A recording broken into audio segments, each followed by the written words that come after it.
જ્યારે માહિતી મળશે ત્યારે જ ખુલાસો કરવામાં આવશે. નાસિરનગરના લોકો છે એમને નોટિસ આપવામાં આવી હતી સર? એ તપાસનો વિષય છે. સર, કયા મીડિયા વાળા પ્રેશર કરતા હતા? અધિકારી માનસિક બીમાર થઈ ગયા? કોઈ મીડિયાનો પ્રેશર નથી. અધિકારી એવું કહે છે મીડિયાનું પ્રેશર.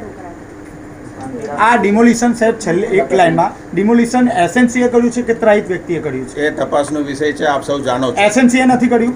એ તપાસનો વિષય છે. એના માટે તો સમિતિ બેઠાયેલું છે. આપના અધિકારી છે અંદર, આપના અધિકારી છે જે દેખાઈ રહ્યા છે વિડીયોમાં, તેમ છતાં પણ તપાસ કઈ રીતે તપાસ કરવાના છે? કારણ કે એ લોકો હાજરીમાં ડિમોલેશન થયું છે સાહેબ.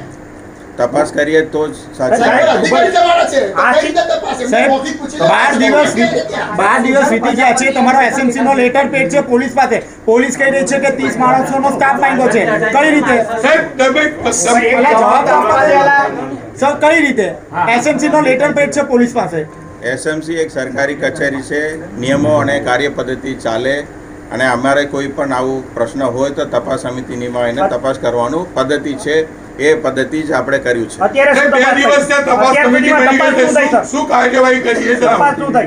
તપાસ સમિતિ એમનું કામ કરશે.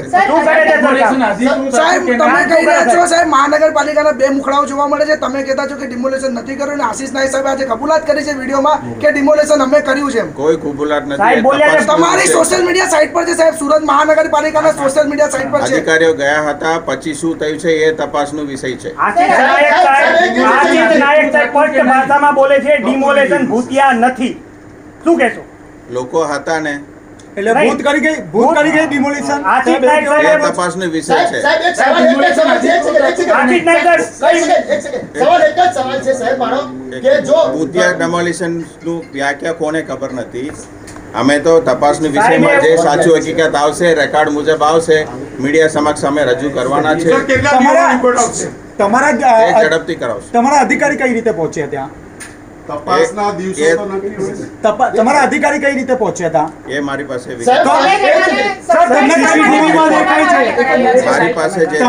તમે કઈ જાણ જ નથી તો તમે ખાલી તપાસના નામે આટલું બધું ચાલી રહ્યું. તપાસ ચાલશે. આપની જાણ બહાર જાય છે. શાંતિથી મને 1 મિનિટ સાંભળો, થોડું સમરી કહી દઉં છું.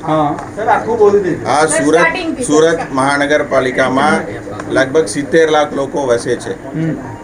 9 ઝોન કામ કરે છે. એની અંદર ડેપ્યુટી કમિશનર છે, ગેરકાયદેસર બાંધકામ, અને ઘણા બધા જે રજૂઆત છે આપ સૌ પેપરમાં લખો છો, એમાં રોજે રોજ કામ થાય છે. આ બધું કમિશનરને પૂછી ના થાય.